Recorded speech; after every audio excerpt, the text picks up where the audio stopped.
Il y a des histoires qui bousculent tout ce qu'on croit connaître sur la réalité. Des histoires qui commencent par un accident banal et qui se terminent par un cauchemar réveillé.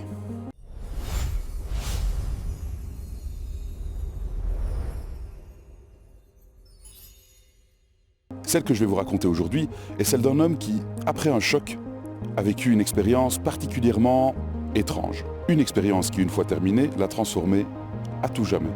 Voici l'histoire de Paul Evans, ou du moins la version qu'il a racontée, celle qu'il a vécue.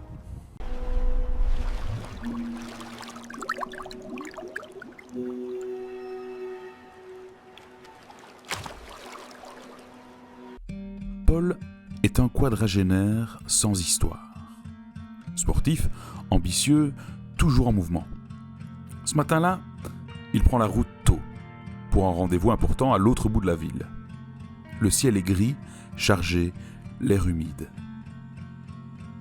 Ce genre de journée où tout semble un peu flou, un peu suspendu.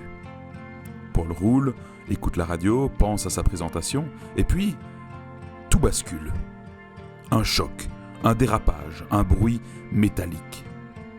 Quelque chose percute sa voiture par le côté. Le monde vire au noir. Quand il ouvre les yeux, Paul est allongé dans un lit blanc. Mais ce n'est pas un lit d'hôpital. C'est un lit qu'il ne reconnaît pas. Dans une maison qu'il ne connaît pas. Dans la pièce, une femme apparaît. Elle s'approche de lui comme si c'était la chose la plus normale du monde. Et lui demande s'il s'est encore endormi devant son livre. Paul ne dit rien. Il la regarde.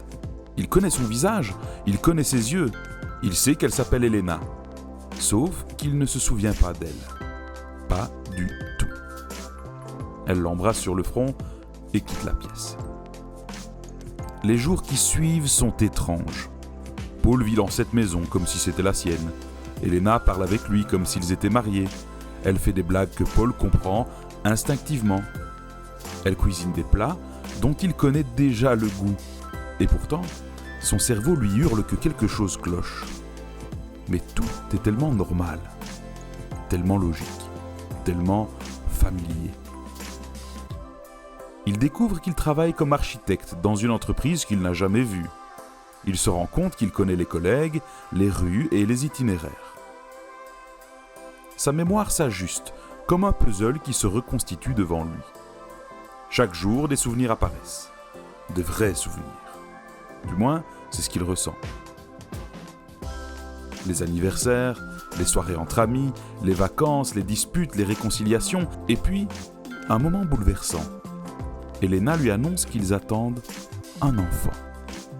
Paul pleure. Il ne sait pas pourquoi. Il ne sait pas si c'est de la joie ou de la peur. Mais il pleure. Le temps file comme dans un rêve. Mais rien n'a la texture d'un rêve. Paul sent la chaleur du soleil sur sa peau. Il sent la pluie, le froid, le vent. Il ressent les douleurs d'une blessure à la jambe après une chute. Il entend chaque bruit, chaque respiration, chaque éclat de rire. Et sa fille naît. Il l'appelle Mara. Elle grandit, elle apprend à marcher, à parler. Paul l'emmène à l'école.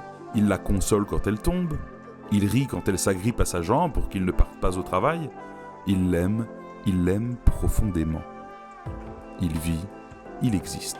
Et ce, pendant 15 ans. Puis un soir, alors qu'ils sont réunis en famille dans le salon, Paul remarque un détail. Un détail insignifiant, tellement petit que personne d'autre ne l'aurait vu. La lampe. Une lampe simple, posée sur une petite table près du canapé. Une lampe qu'il voit tous les jours depuis 15 ans. Sauf que ce soir, elle est légèrement différente. Comme si sa forme n'était pas tout à fait terminée. Comme si un coin était flou. Comme si un morceau de réalité n'avait pas été complètement dessiné. Paul cligne des yeux, il regarde ailleurs, puis revient sur la lampe. Le défaut est toujours là. Il demande à sa femme si elle voit la même chose que lui, et elle le regarde, incompréhensible. La lampe clignote. Une fraction de seconde, à peine. Paul sent quelque chose se déchirer dans sa tête. Il se lève d'un bond. La pièce se trouble. Elena se floute. Mara se fige. La table, les murs, le plafond se mettent à vibrer, comme une image instable. Il entend la voix de sa fille lui murmurer « Papa, papa !» Le monde semble se désintégrer. Puis, Paul ouvre les yeux. Il n'est pas dans sa maison. Il n'est pas sur son canapé. Il est bel et bien allongé sur un lit d'hôpital. Une lumière froide l'éblouit. Autour de lui, des machines bipent. Des voix s'agitent. Paul tente de parler, mais sa gorge est sèche. Il essaie de se lever, mais ses muscles sont faibles. Un médecin approche et lui dit « Monsieur Evans, vous avez été dans le coma pendant 3 jours. Vous avez eu un accident. Vous êtes tombé dans les pommes et... ce, avant l'arrivée des secours. » 3 jours. Paul ouvre la bouche, veut hurler, mais aucun son ne sort. Elena n'existe pas.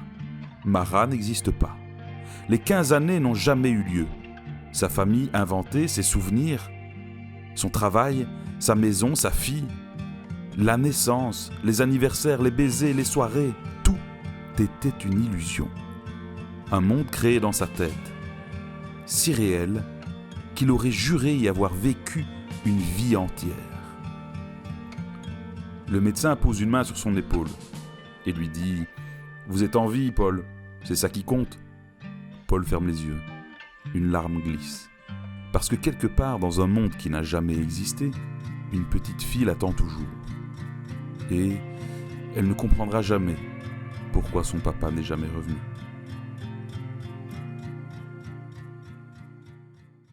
Il y a plusieurs versions de cette histoire et aussi de nombreux cas similaires. Maintenant, ce qui est difficile, c'est de dire si c'est uniquement une fiction qu'il s'est inventée ou est-ce qu'il y a une part de réalité là-dedans. Mais ce qui est sûr, c'est que des expériences de ce genre ont réellement existé et que le ressenti des personnes ayant vécu ces événements leur est vraiment propre. Je pense que l'histoire que je viens de vous raconter nous permet vraiment de nous rendre compte de ce qu'ils ont vécu. Si cette histoire vous a plu, n'hésitez pas à vous abonner, à partager la vidéo et surtout, réfléchissez à ceci. Si votre esprit était capable de créer une vie entière, une famille, des souvenirs, comment sauriez-vous au réveil que vous êtes vraiment revenu ?